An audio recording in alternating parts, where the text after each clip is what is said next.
Good morning, geometry class. This is Mr. Adelman's fantastic geometry class.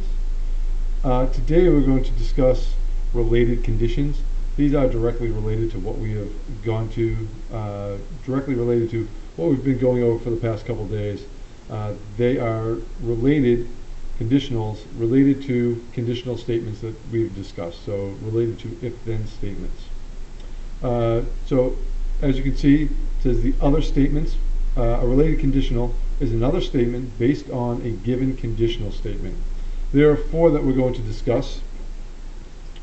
The first one is the original conditional statement. You guys already know this one. This is the if-then statement. The second related conditional is called the converse. The next is referred to as the inverse. And finally, something known as the contrapositive.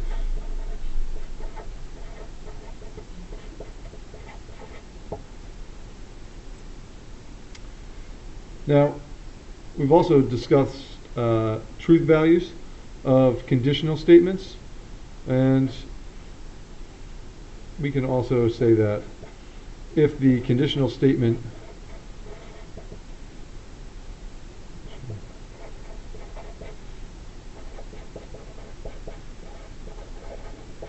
is true,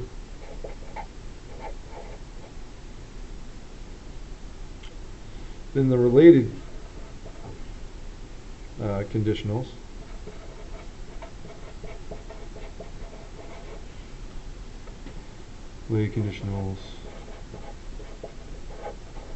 they will be directly impacted, but sometimes some of them can be true or false and some of them can just be true. So can be true or false. So what we're going to discuss today is we're going to take a look at given a conditional statement, we're going to talk about its converse, its inverse, and its contrapositive, and we're going to discuss whether the converse, inverse, contrapositive, how they are related as far as their truth value. Okay, so let's take a look at a conditional statement.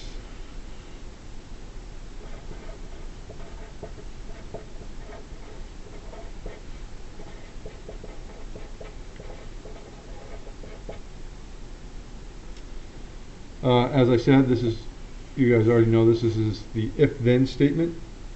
It is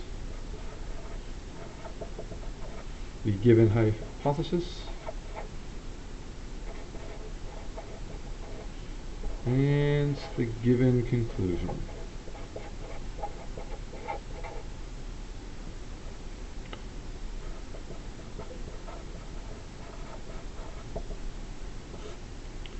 So the example I have for you, since it is playoff baseball time, is this.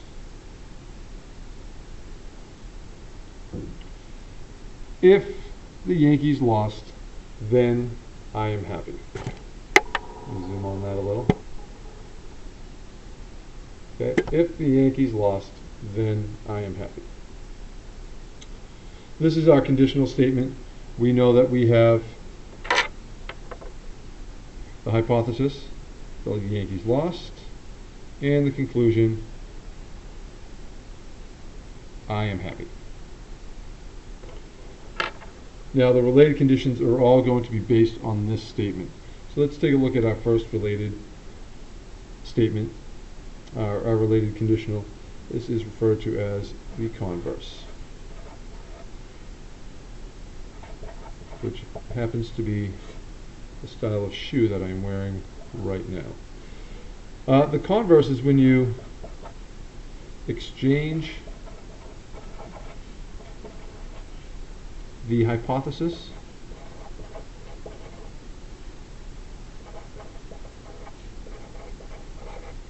and the conclusion.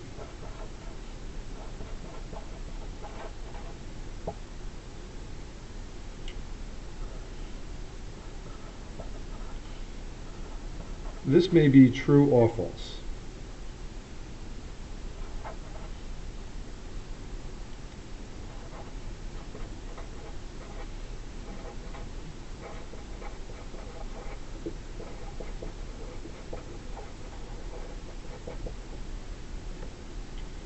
So let's take a look at our original.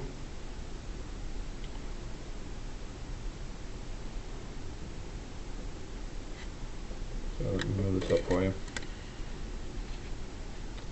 Okay, so our original says, if the Yankees have lost, then I am happy. So what I'm going to do, is I'm going to take my original statement, and I'm going to make a few cuts. I'm going to cut off my if statement. I'm going to place that there. And then since I'm exchanging the hypothesis and the conclusion, what I'm going to do is I'm going to move things around. So let me make a few cuts here.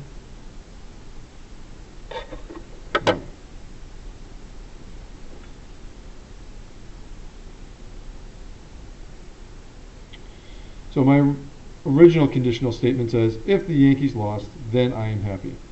And the converse tells me that I'm going to exchange the hypothesis in the conclusion. So all I'm going to take is the hypothesis and the conclusion and switch them around. So my converse says that if I am happy, then the Yankees lost.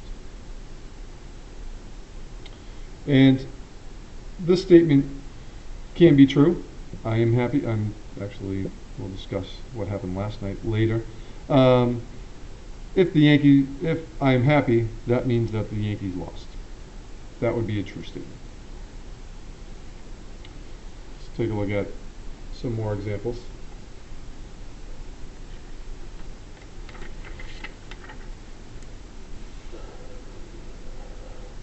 The next statement that I'm going to discuss is called the inverse.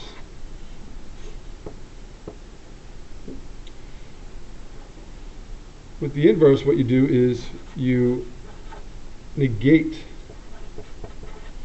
meaning to make opposite, both the hypothesis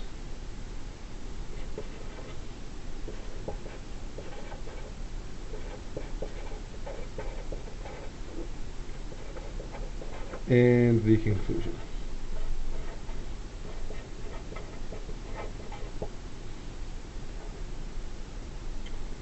Again, this may be a true or false statement.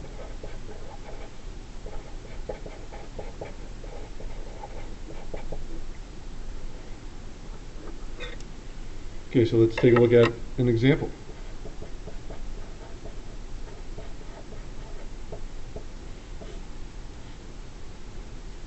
I have my original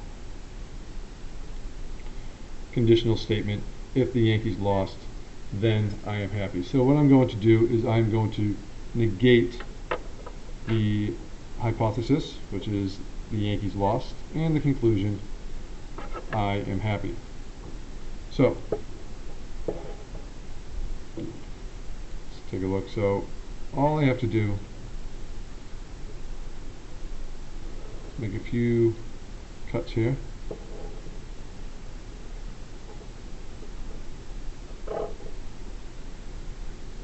We're going to have to add some information. So if I want to negate this, if the Yankees outright did not, or proper English I should say, if the Yankees have not lost,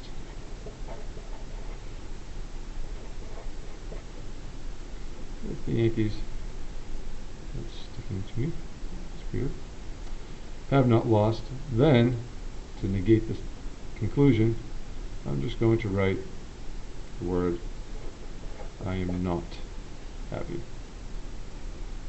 This is unfortunately what happened last night. The Yankees won in some 12 or 13 innings or something like that. I'm not sure, I was in bed. Okay. So this can be true or false. This one happens to be a true statement. And finally, the contrapositive.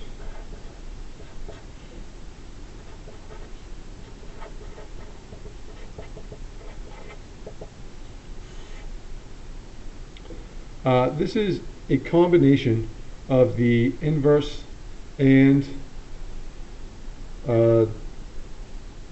it's a combination of the converse and the inverse.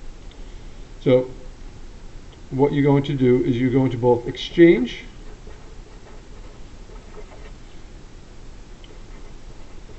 and negate the hypothesis.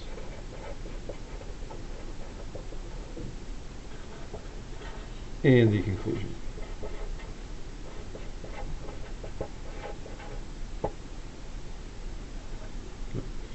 And this one's a little different.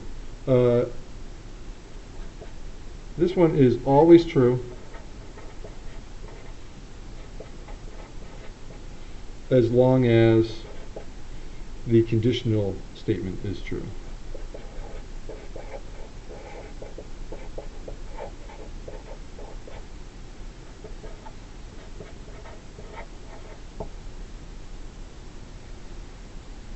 So let's take a look at our example.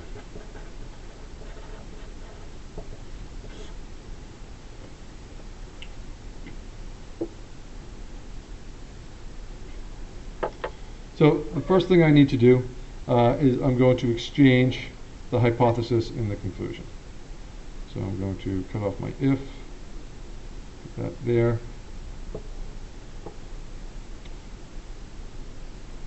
Cut out my then.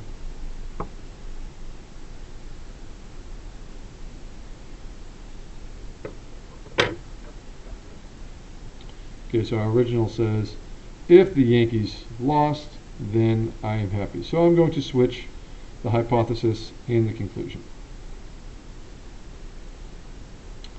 Now, what we have here is now the converse.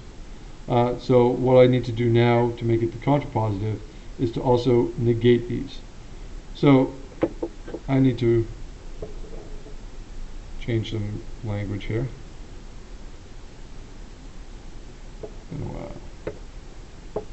Yeah, I'll make the English teachers happy and put the period at the end. Don't want to upset anyone. Okay, so to negate our new hypothesis, I'm going to write, if I am not happy,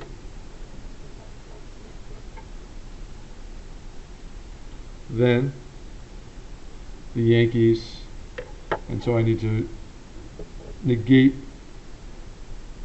our conclusion, our new conclusion.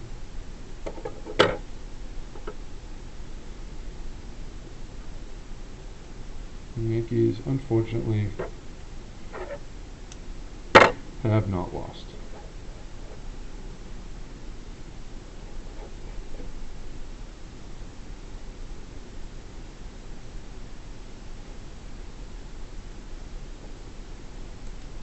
Okay, so we have gone over and we have seen the converse, the inverse, and the contrapositive and how they are all related.